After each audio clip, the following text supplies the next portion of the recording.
दोस्तों, आपके अपने चैनल AK क्लासेस में आप सभी लोगों का स्वागत है।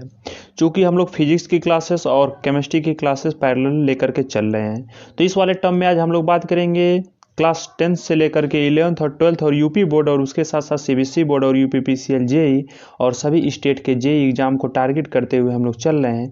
तो इस वाले टर्म में आज हम फिजिक्स के सिलेबस के बारे में बात करेंगे। अगर फिजिक्स के सिलेबस के बारे में मैं आप लोगों को बताने की कोशिश करूं तो जो फिजिक्स का जो हमारा सिलेबस है, इस वाले टर्म में हम इतनी टॉपिक के बारे में जो जनरल फिजिक्स हो गई, जो इलेक्ट्रिसिटी हमारी हो गई, जनरल इलेक्ट्रिसिटी, उस वाले टर्म में हम लोग शुरू में ऐसे बात करते हुए चलेंगे। सबसे पहले हम लोग जितने भी इलेक्ट्रिक वाले हमारे सिंबल हैं, सबसे पहले हम लोग सिंबल के बारे में देखेंगे, प्रतीक के बारे में देखेंगे कि इलेक्ट्रिसिटी का सिंबल क्या है। जैसे फॉर एग्जाम्पल के लिए अगर मैं आपको बात कर दूं तो मैंने बोला बल्ब का सिंबल आप बता के दिखाइए, पंखे का सिंबल आप बना के हमें दिखाइए, और यदि रेजिस्टेंस का सिंबल की बात किया जाए, इंडक्टर का बात किया जाए, कैपेसिटर का बात किया जाए, स्विच के सिंबल के बारे में बात किया जाए, ये सब हम लोग सिंबल के अंदर देखेंगे। नियर अबाउट लगभग हमारे जो होगा वह 50 सिंबल के बारे में इसमें हम लोग देखेंगे। और दूसरे टॉपिक में हम लोग देखेंगे इलेक्ट्रिक कंपोनेंट। इलेक्ट्रिक कंपोनेंट में जैसे हमारे इंपॉर्टेंट कंपोनेंट हो गए, रजिस्टर हो गया, इंडक्टर हो गया, कैपेसिटर हो गया, फैन हो गए, ये सब हम लोग इलेक्ट्रिक कंपोनेंट में देखेंगे। उसके साथ सबसे महत्वपूर्ण और इम्पोर्टेंट बात हम लोग रेजिस्टेंस के बारे में देखेंगे, जो क्लास 10 से लेकर के और 12th के लिए हमारे लिए बहुत इंपॉर्टेंट टॉपिक है। प्रतिरोध के बारे में हम लोग देखेंगे। प्रतिरोध पढ़ने के बाद हम लोग देखेंगे कम्बिनेशन ऑफ रेजिस्टेंस।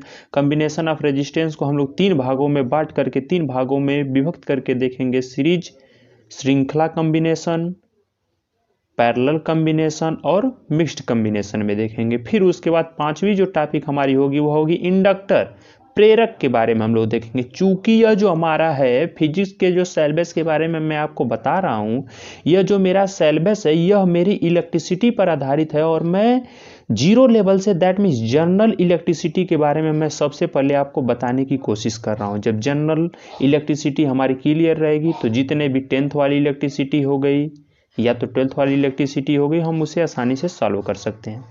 उसके बाद नंबर 6 पे हम लोग देखेंगे combination of inductor. Combination of inductor में जैसे रेजिस्टेंस वाले टर्म में देखे थे, उसी तरह कॉम्बिनेशन ऑफ इंडक्टर में भी 3 टाइप्स हम लोग देखेंगे, सीरीज, पैरेलल और मिक्स्ड कॉम्बिनेशन। उसके बाद 6 वाला नंबर जो हमारे लिए सबसे मोस्ट इंपॉर्टेंट है, हम लोग आवेश के बारे में देखेंगे कि आवेश होता क्या है, आवेश की उत्पत्ति कहाँ से हुई, और आवेश पर आधारित हमारे जितने भी टर्म है, जैसे करंट हो गया, हम लोग करंट के बारे में देखेंगे कि व्हाट इज करंट, हमारा धारा क्या होता है, हम लोग करंट के बारे में आगे चल के देखेंगे।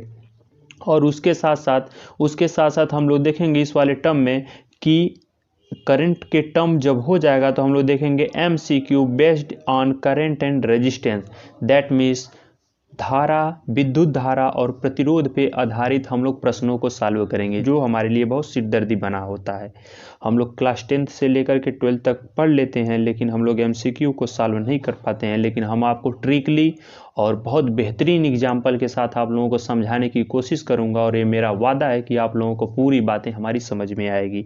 इस पे आधारित हमने नोट में लिखा है कि मैं 50 क्वेश्चन जो है इस पर टॉपिक पर आधारित मैं आपको सॉल्व करूंगा। यह सिलेबस देने का यही आशय है कि अगर आपको जनरल इलेक्ट्रिसिटी का कॉन्सेप्ट क्लियर है तो कोई भी इलेक्ट्रिसिटी आ जाए आप कभी भी झुक नहीं सकते हो, आसानी से उसे सॉल्व कर सकते हो। यह मेरा एक फंडा है कि जनरल, दैट मीन्स आपका कॉन्सेप्चुअल होना चाहिए। फाउंडेशन यदि आपकी मजबूत है तो आप जरूर फतह कर लोगे किसी भी सफलता को। तो फाउंडेशन न्यू पहले हम लोग मजबूत करेंगे, उसके बाद एक एक टॉपिक को पढ़ते हुए और 10th और 11th और 12th वाली टॉपिक लेते हुए हम लोग आगे बढ़ेंगे। उसके साथ साथ कॉम्पिटिटिव एग्जाम के भी जितने टर्म आएंगे हम लोग साथ में देखते हुए चलेंगे। अभी मुझे आप लोगों की हेल्प की ज़रूरत है, सपोर्ट की ज़रूरत है, इसलिए प्लीज़ मेरे चैनल को सब्सक्राइब करें और बेल आइकन को दबा लें, ताकि कोई भी यदि मैं न्यूज़ दूं तो आप लोगों को तुरंत पता चल जाए। धन्यवाद।